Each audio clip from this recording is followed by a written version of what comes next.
الصيام كما كتب على الذين من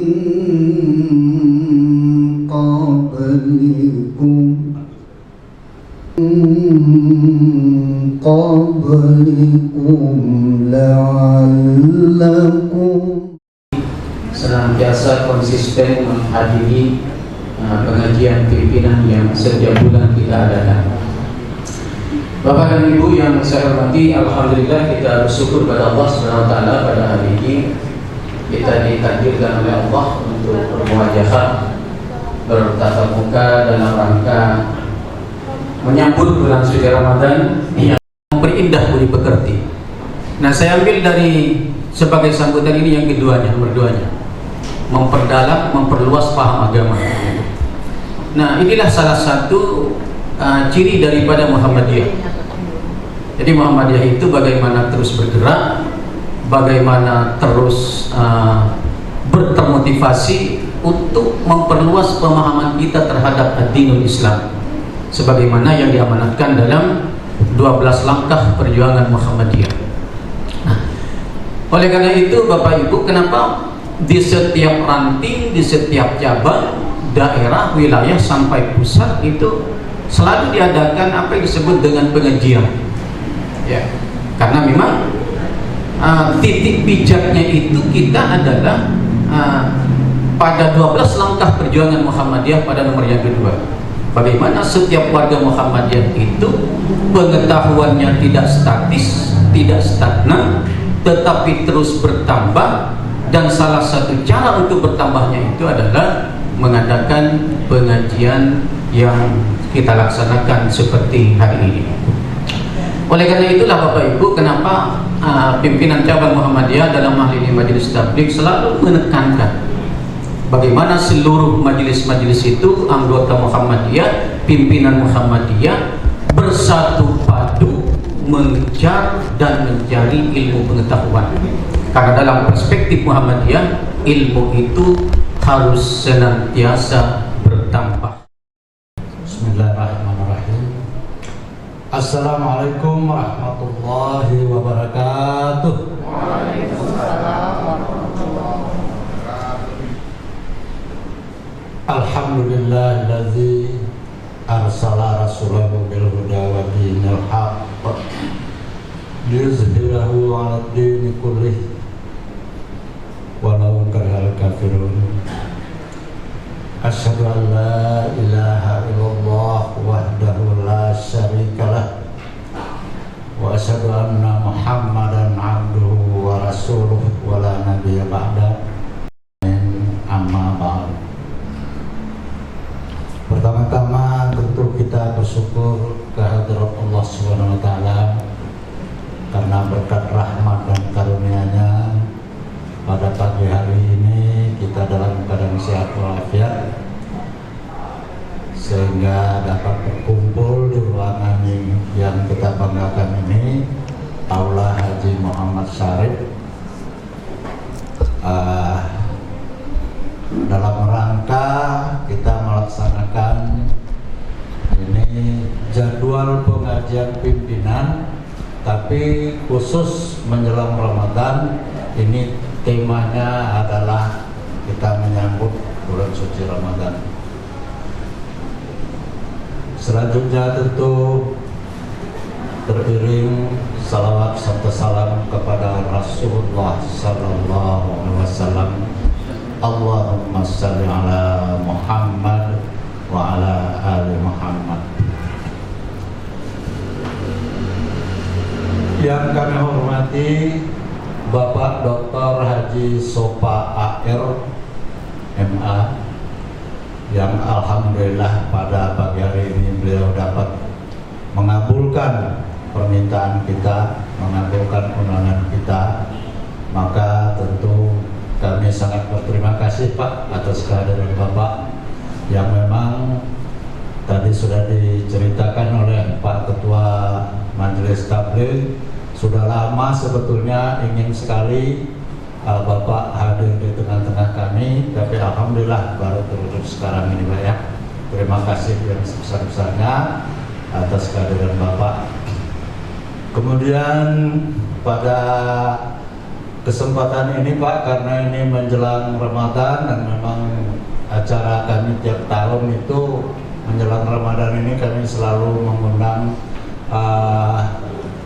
para orang-orang tua kami yang dulu sempat aktif sebagai pimpinan cabang Muhammadiyah Rawamangun, wabil khusus pernah menjabat sebagai ketua, dan di belakang kita di samping ini ada beberapa bapak kita diabadikan fotonya Pak. Ini ketua-ketua cabang kita.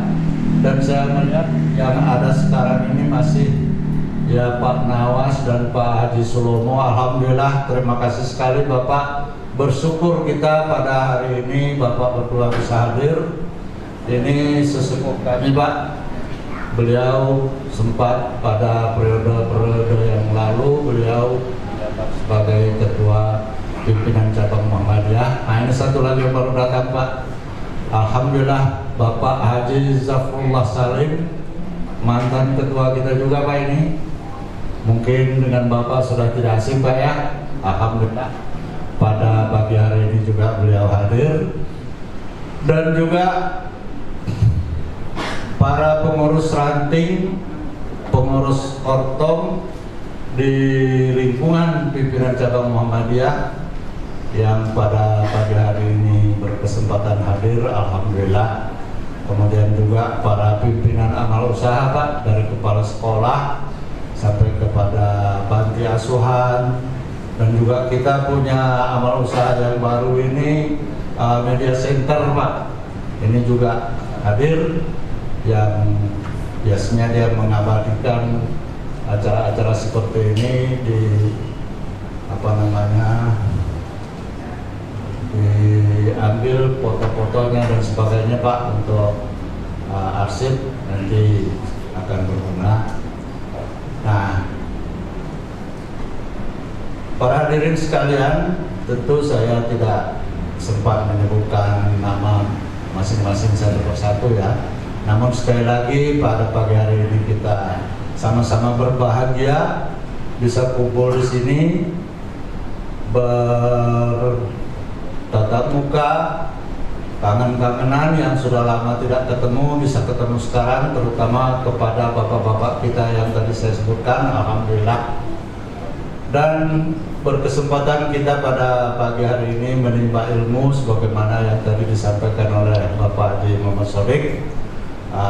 Sesuatu kewajiban bagi kita untuk menambah ilmu, dan pada pagi hari ini narasumber kita adalah Bapak Haji Sofa yang sudah siap di hadapan kita.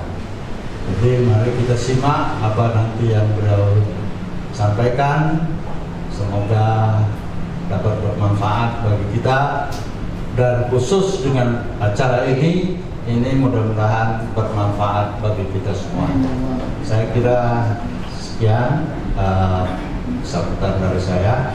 Kurang lebihnya saya mohon maaf. Billahi taufiq wal hidayah. Assalamualaikum warahmatullahi wabarakatuh. Innal hamdalillah alladzi hadana li hadza wa ma kunna linahtadiya lawla an asyhadu an la ilaha illallah wahdahu la syarika lah wa asyhadu anna Muhammadan abduhu wa rasuluh. Allahumma shalli ala Muhammad wa ala ali Muhammad kama shallaita ala Ibrahim wa ala ali Ibrahim innaka Hamidum Majid. Rabbi shrah li sadri wa yassir li amri wahlul 'uqdatam min lisani yafqahu qawli. Hadirin para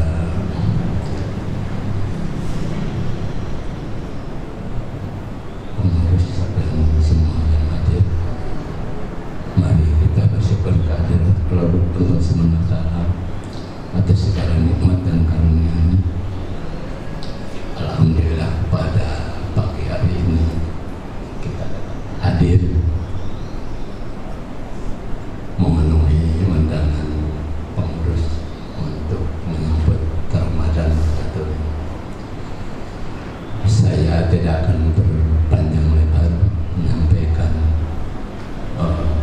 kata-kata, hanya yang pertama, kami atas nama Pak Sesepuh dan sebenarnya banyak sesepuh yang lain yang lebih pantas untuk menyambut ini, ada Pak Siromo, ada Panawas dan lain-lain, mengucapkan banyak terima kasih atas perhatian dari pengurus, dan mudah-mudahan ini bisa berlanjut ke depan. Dan tentu saya hanya ingin menyampaikan saja kata pepatah dari hadis riwayat Bukhari, Tirmidzi dan Ibnu Majah, bahwa ada dua hal yang sering manusia lupakan, yaitu pertama, sering lupa atas nikmat sehat dan lupa atas waktu luang.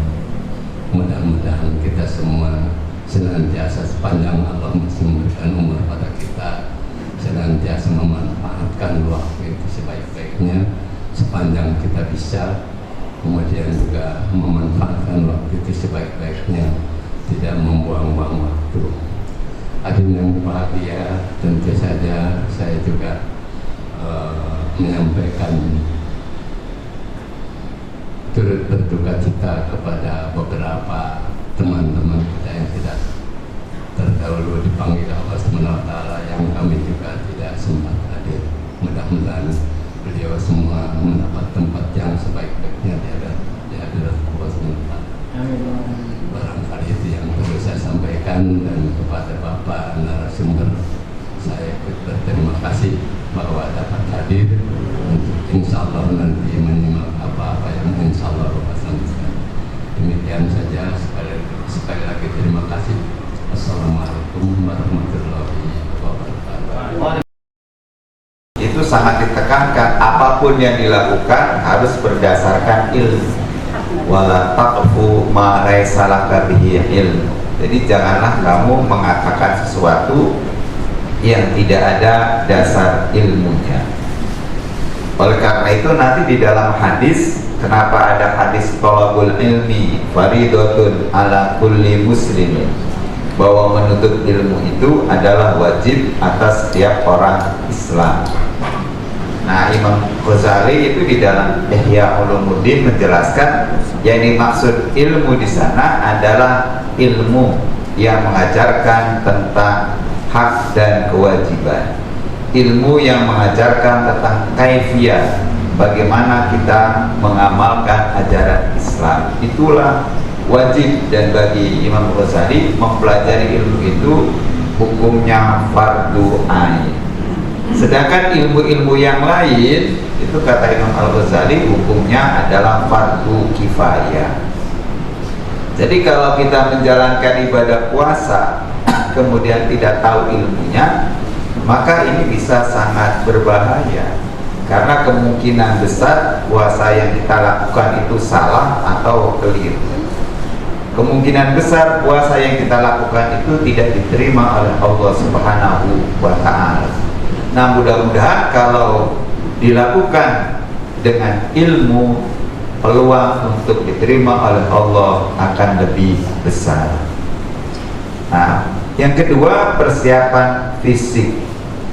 Fisik itu juga penting, karena nanti puasa itu bukan hanya apa istilahnya ibadah rohaniah, tetapi menyangkut juga ibadah badaniah.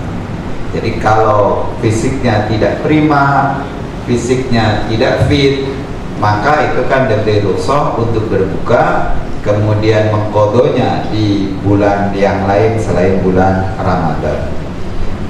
Yang ketiga adalah persiapan mental. Jadi mental rohani kita juga harus dipersiapkan supaya nanti kita menyambut bulan suci Ramadan dengan baik dan kita mengisinya juga dengan cara yang benar. Dan yang terakhir, yang nanti yang tidak kalah pentingnya adalah persiapan biaya atau materi. Karena untuk puasa terus terang memang membutuhkan materi. Ini ibu yang paling tahu. Di rumah itu biasanya anak-anak kalau hari-hari biasa mungkin makan tahu tempe nggak protes. Tapi kalau di bulan puasa pasti kalau tempe lagi protes.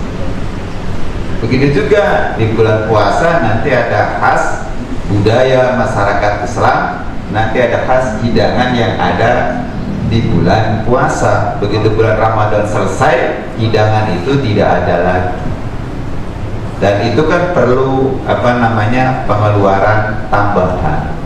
Jadi biaya juga perlu perlu dipersiapkan. Walaupun Nabi mengajarkan bagaimana cara berpuasa dengan cara yang sangat sederhana.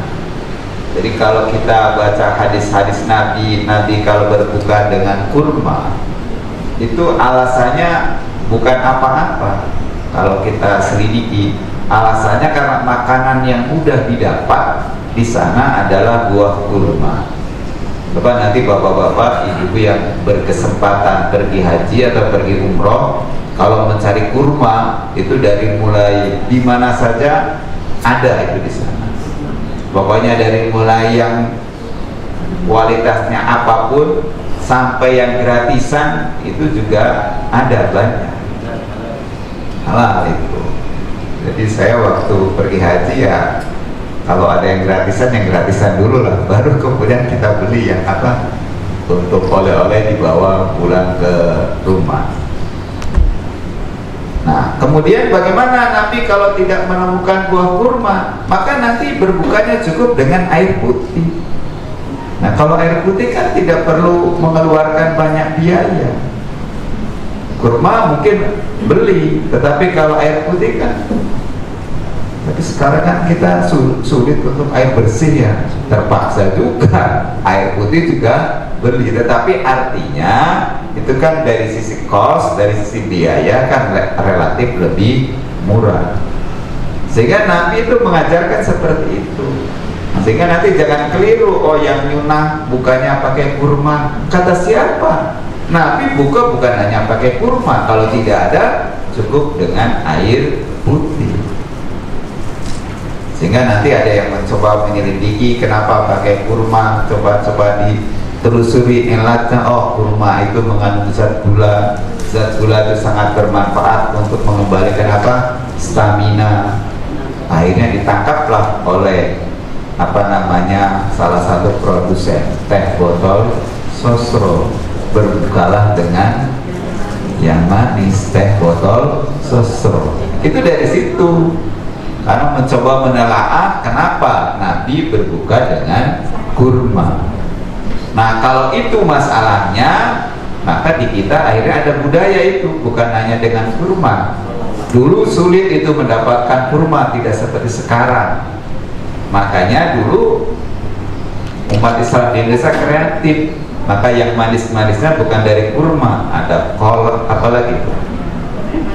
Ya, teh manis itu yang lebih simple.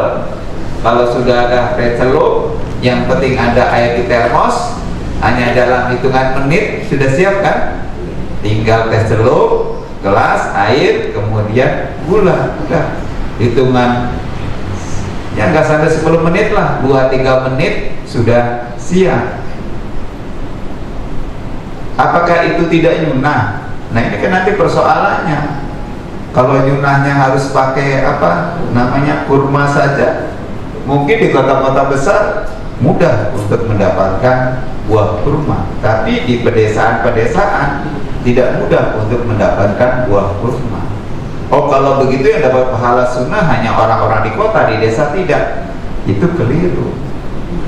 Maka kalau kita coba memahaminya berdasarkan metode pemahaman Ahlur Ra'yi atau Madrasah Ahlur Ra'yi, memahami hadisnya itu bukan tekstual, tetapi dipahami dengan pemahaman kontekstual. Oke, Bapak Ibu, kita lanjut.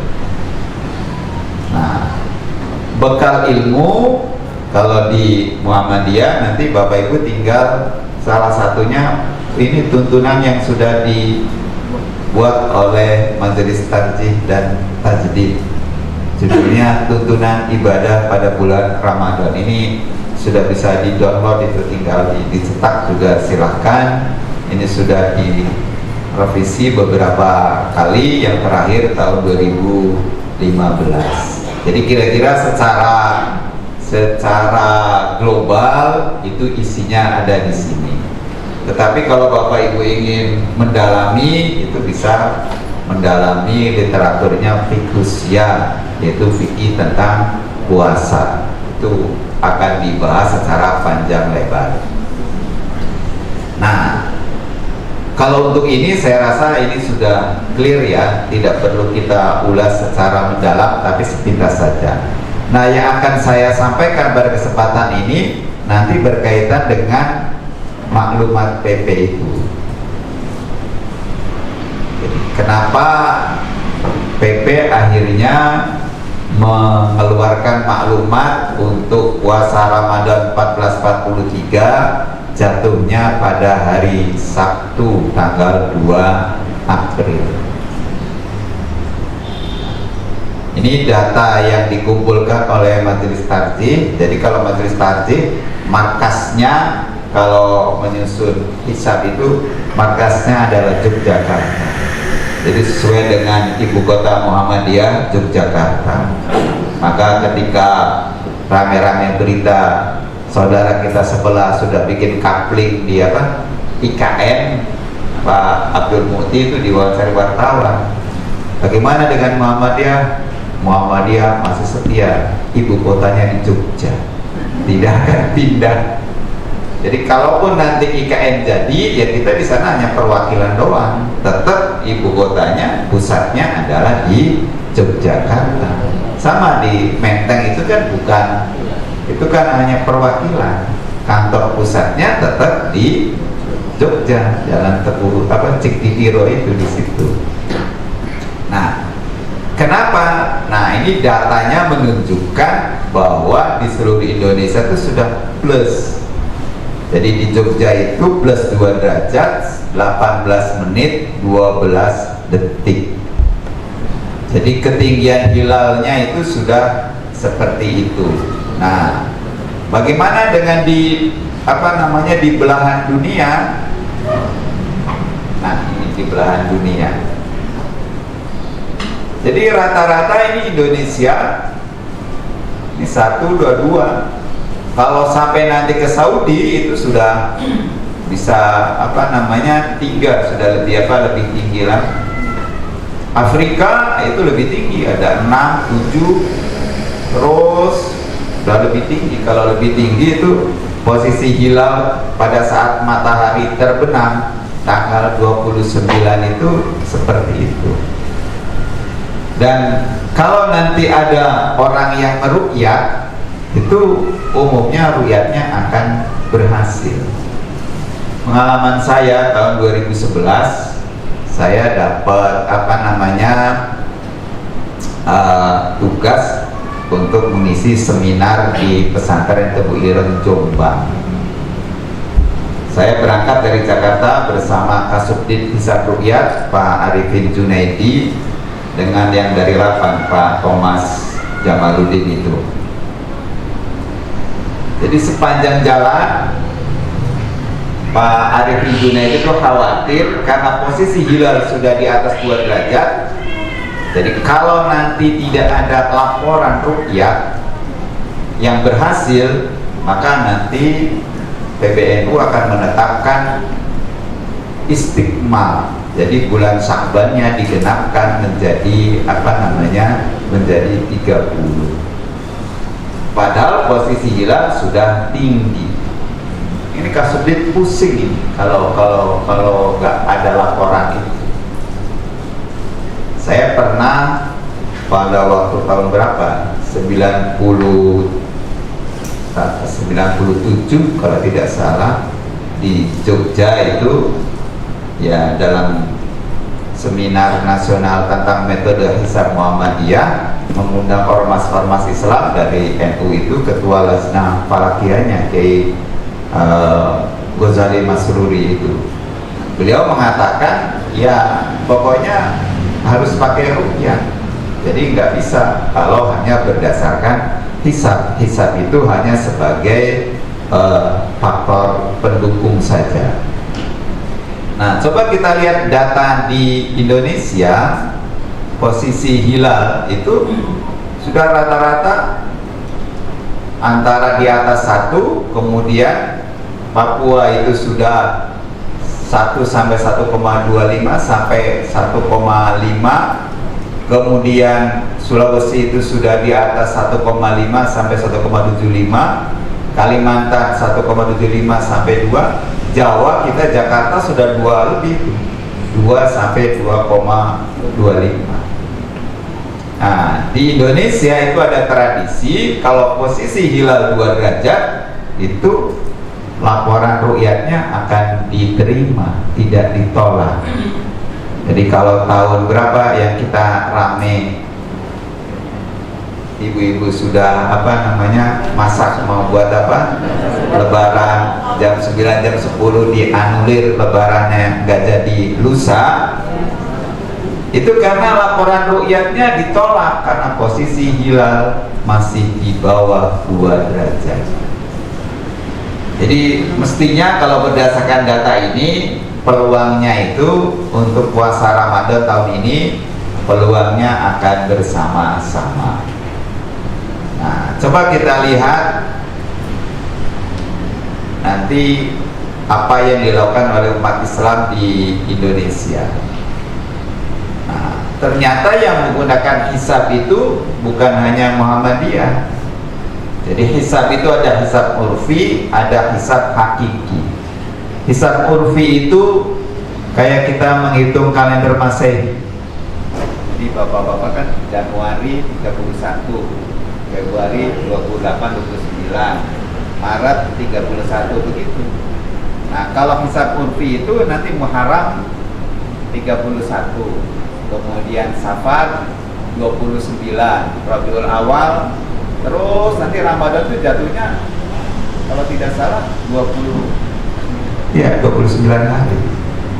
Itu yang namanya hisab urfi. Ya, jadi tiap tahun begitu. Nah, nanti ada aboge, ini untuk orang Jawa itu ada pakai tahun alif apa, saya juga nggak begitu paham itu ada cara-caranya. Kemudian Naksabandia ini di kampungnya dekat Pak Zabrullah ini. Saya dengan syekhnya itu pernah ketemu di Jogja, Pak Azhar. Sudah diajarin gimana, lupa saya waktu itu nggak ditulis. Kalau dicatat mungkin saya masih ingat bagaimana cara menentukan kalendernya. Dan biasanya yang Naksabandia mendahului. Jadi kalau kita hari Sabtu, mereka nanti kemungkinan apakah hari Jumat atau hari Kamis sudah. Biasanya 1 hari paling awal adalah Naksabandia yang ada di Sumatera Barat. Nah, kemudian yang hisab hakiki itu ada yang menggunakan wujudul hilal dan imkanur ru'yah. Oke, kita lanjut. Nah, ini yang saya khawatirkan yang ini. Nah, jadi Mabim itu tahun 2016 sudah merevisi kriterianya. Tadinya 23, kalau masih konsisten dengan kriteria lamanya 2 derajat, maka NU puasanya akan bareng dengan kita. Nanti kita tunggu itu. Kalau nanti pemerintah mengumumkannya hari Minggu, nah kita tunggu nanti saudara kita itu apakah ikut pemerintah atau konsisten. Nah, karena saya yakin itu kemungkinan besar laporan ruqyat itu akan ada laporannya yang berhasil karena posisi hilal sudah di atas 2 derajat. Nah, kalau persis walaupun kriterianya 3 derajat, itu ada di diktum terakhirnya itu menunggu keputusan pemerintah. Jadi ya Persis mengambil langkah aman, apapun yang diputuskan oleh pemerintah mereka akan mengikuti. Oke, itu untuk puasa Ramadannya. Kemudian untuk Lebaran Idul Fitrinya. Nah, kalau Lebaran Idul Fitri berdasarkan data itu posisinya sudah lebih tinggi lagi. Di Jogja saja sudah 4 derajat 50 menit 25 detik. Maka Syawal itu lebarannya jatuh pada tanggal 2 Mei 2022. Coba kita lihat untuk di dunia, ini sudah tinggi semua. Indonesia sudah rata-rata, apalagi Saudi sudah di atas 7 derajat. Jadi hilalnya sudah sangat sangat tinggi. Coba kita lihat di Indonesia. Di Indonesia secara khusus ya, Aceh yang berada di sebelah barat sudah 5,5 derajat. Papua yang ada di sebelah timur saja sudah 4 derajat. Jadi nanti kalau ru'yat dilakukan di semua titik, itu peluang untuk berhasil melihat hilalnya adalah sangat tinggi. Jadi probabilitasnya sangat besar. Jadi untuk Idul Fitri itu peluang untuk berlebarannya sama. Nah, Bapak Ibu, nanti media kalau lebarannya bareng biasanya rame nggak beritanya? Enggak, kalau lebarannya bareng sepi, paling hanya sekilas. Kalau berbeda baru digoreng, karena di dalam pers itu ada giumnya. Jadi bad is good news. Ya, jadi kalau ada sesuatu yang aneh, sesuatu yang beda itu good news. Itu adalah sumber berita yang bagus. Jadi kalau lebarannya sama, datar-datar saja. Jadi itu tidak bernilai berita. Tapi kalau berbeda, ya tadi bisa digoreng macam-macam Muhammadiyah, inilah, itulah, tidak taat ulil amri lah, bagaimana lah pokoknya. Tapi kalau sama, itu biasanya tidak akan ramai, tidak akan. Kalaupun diberitakan itu hanya biasa-biasa saja.